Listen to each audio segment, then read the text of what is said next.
We are back on Taking Care of Business on Koerner Radio, News Talk, 1180, 1230, KGEO, 1410 KERI, 1000 KKIM in Albuquerque, New Mexico, and now on the Internet in the San Francisco Bay Area. Our guest by phone is Clint Hill, the Secret Service agent for Mrs. Kennedy during the Kennedy years in the White House, 1961 to 1963. So, Clint, your book, Mrs. Kennedy and Me, I can't wait to get into that. She was an interesting lady, very, very prim and proper, and I didn't realize until I read, it was either in your book or Blaine's book, The Kennedy Detail, she was a closet smoker, wasn't she? Oh, yes, she was a closet smoker, which I didn't realize when I was initially assigned to her. But one day we were driving out to Middleburg, Virginia, so she could go out to her leased place out there and ride horses. And I was in the front seat with the driver, and she was in the rear of the car, and she asked the driver to stop, and she asked me to get in the back seat with her. I thought that she wanted to give me either some instructions or something was wrong, and she wanted to clarify something. But instead, as she told the driver to carry on, why, she turned to me and she said, Mr. Hill, she said, may I have one of your cigarettes, please? And it was a shock because I had no idea that she smoked. And I said, certainly, and I took out the pack and, presented her with a cigarette. She said, would you light it for me, please? So I put it in my mouth and I lit it, and then I gave it to her. And from that point on, I was her enabler, and whenever we were anywhere and she needed a cigarette, why, I'd light one up, and she'd have part of it, and if anybody showed up, I was immediately the smoker, so that nobody ever knew that she was smoking. That's funny. I also heard a great story about you handling, you being the official Frank Sinatra call taker. Could you tell us about that? Yeah, well, Mr. Sinatra called on occasion. He had become a friend of the family, and he always wanted to talk with Mrs. Kennedy. And she had given me instructions and the switchboard to handle the telephone calls. That when he called, they were to put him through to me because she didn't want to spend the time talking to him unless she initiated the call. And so whenever he called, why, I would end up talking to Mr. Sinatra. We'd have some nice, interesting conversations. He was always curious about how things were going, how everybody was, that type of thing. He was always a gentleman, so it was an interesting time. Yeah. Now, you almost didn't make it to the Johnson detail. I think they talked more about this in Mr. Blaine's book, The Kennedy Detail. Was there a little bit of resentment there from President Johnson because he didn't necessarily want to bring all the Kennedy people over?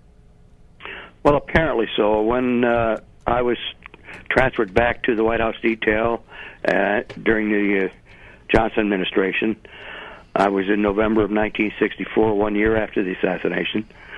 And the first trip, I guess, we made was down to the LBJ Ranch in Texas for Thanksgiving. And he happened to see me walking past the house there, going from one point to another. He recognized me because I'd been around him a little bit before. He knew who I was. He knew I'd been with the Kennedys. And he immediately put out the word that he didn't want me assigned to him. So the assumption was then that was because I had been with the Kennedys. Now, two of the supervisors went in to talk to him and explained that I had been with President Eisenhower and then came over to the Kennedys and now with the Johnsons, and that I was a professional in the business and that it was in his best interest that I be retained on the detail, and he finally agreed. A couple of years later, I was made the agent in charge of his protection, so it all did work out. So, Clint, I want to get into a little bit about Secret Service agents. How does one become a Secret Service agent, and why would one pick that as a career? Well, in my case, when I finished college, I went right into the Army. And the Army selected me to attend the Army Intelligence School, and they trained me as a special agent in counterintelligence. And I did that for a period of 3 years. When it was time for me to leave the Army, I really liked the kind of investigative work we had been doing, and I had some relationships with some of the Secret Service people in the area I was working in, and I liked what they were doing, and so I decided to try and get into the Secret Service. Now, at that time, there were only 269 agents in the entire organization, So it was very difficult to get in unless somebody died or retired. And in my case, an agent retired, and I got his slot, and that's how I became an agent. Within the first year, I worked in a field office and then was sent back to the White House detail for a 30-day evaluation period to see if I was the type of agent they wanted assigned to the White House. Then I was permanently assigned to the White House, and I never did get away from Washington again. We're having a conversation with Clint Hills, Secret Service agent for Mrs. Kennedy during the Kennedy years in the White House. When you were with the Kennedys, Clint, how many Secret Service agents guarded the president, and how many guarded the spouse, and how many guarded the children? There were 2 agents with Mrs. Kennedy, 3 agents with the 2 children, and 34 agents assigned to the president. But that was 34 agents broken up into 3 shifts, and those 3 shifts had people gone on either advance assignment, training, or sick leave, or leave at all the time. So it ended up there were only about 5 agents with the president at any one given time. And how about today? Do you have any idea how many guard the president today? I couldn't give you an actual number as to how many are assigned to the president. I can tell you this, that in 1963, we had approximately 330 agents total in the organization, and today they have in excess of 3,500 agents in the organization. Well, they're guarding a lot more people nowadays as well. They have many more assignments, and the challenges today are much greater than they were in 1963. Correct. How long after a president when a president leaves office, how long does he still continue to get Secret Service protection? Right now it's for life. Life. Is that also for the spouse? They did change it for a while, but they've gone back to make it for life. Does that also apply to the spouse? Yes, until death or remarriage. Wow. Yeah. It's funny. Michael Reagan is a friend of ours. We've had him on several times. He said the best and the worst day of his life is when he got and lost the Secret Service protection. Yeah, I can understand why. Initially, people they really dread it.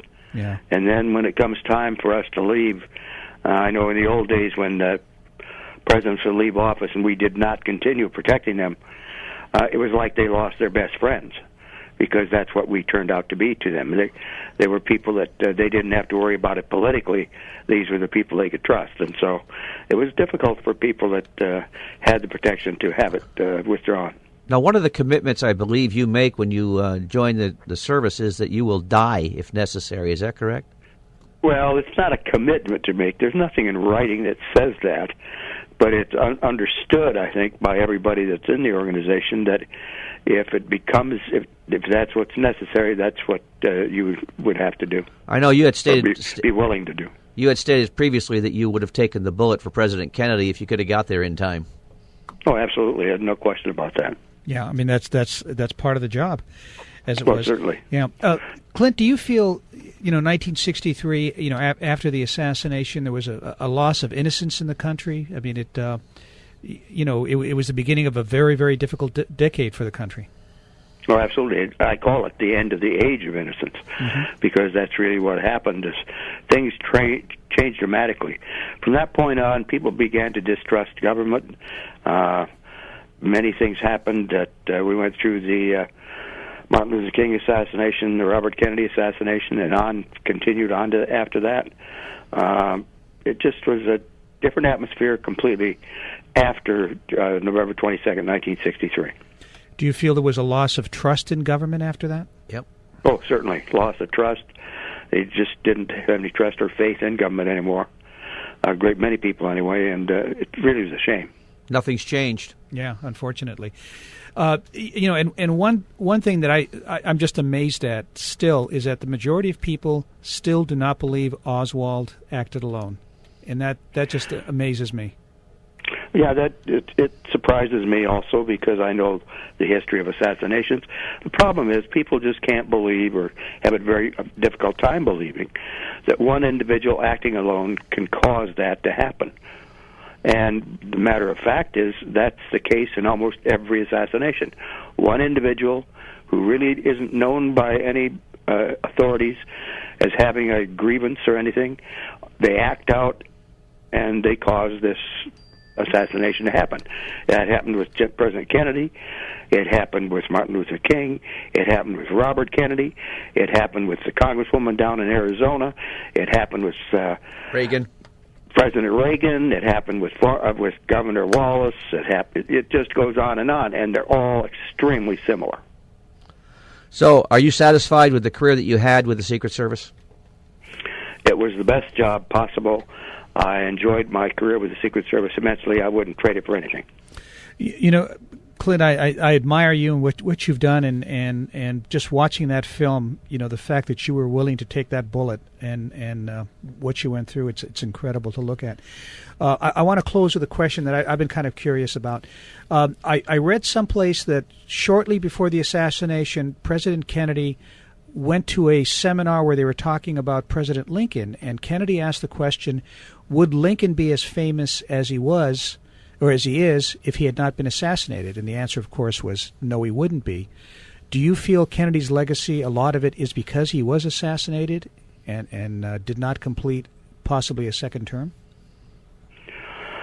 Some of it, probably. I think the biggest thing with President Kennedy was that he was so young when he came into office comparatively to what we had previously. Here he was, 43 years old in 1960 when he won the election, replacing a 70-year-old grandfatherly figure, a World War II hero, Dwight D. Eisenhower. But here he was with a 31-year-old wife, a not quite 3-year-old daughter, and the wife was pregnant. And so almost all the people in the United States could relate to those kinds of things. And it just changed everything dramatically, how the response was toward this couple. When I was with President Eisenhower, we'd drive down the street, and we would not have nearly the crowd that we would have when we were with President and Mrs. Kennedy. It was like night and day. So there was immense feeling toward this couple as not only the first family, they almost felt like they were royalty. Incredible. The books again, 5 Days in November and Mrs. Kennedy and Me. Clint, thank you so very much for the time. I really appreciate it today. Well, thank you. It's been a pleasure being here. We'll be back in a moment on Take Care of Business on Koerner Radio News Talk,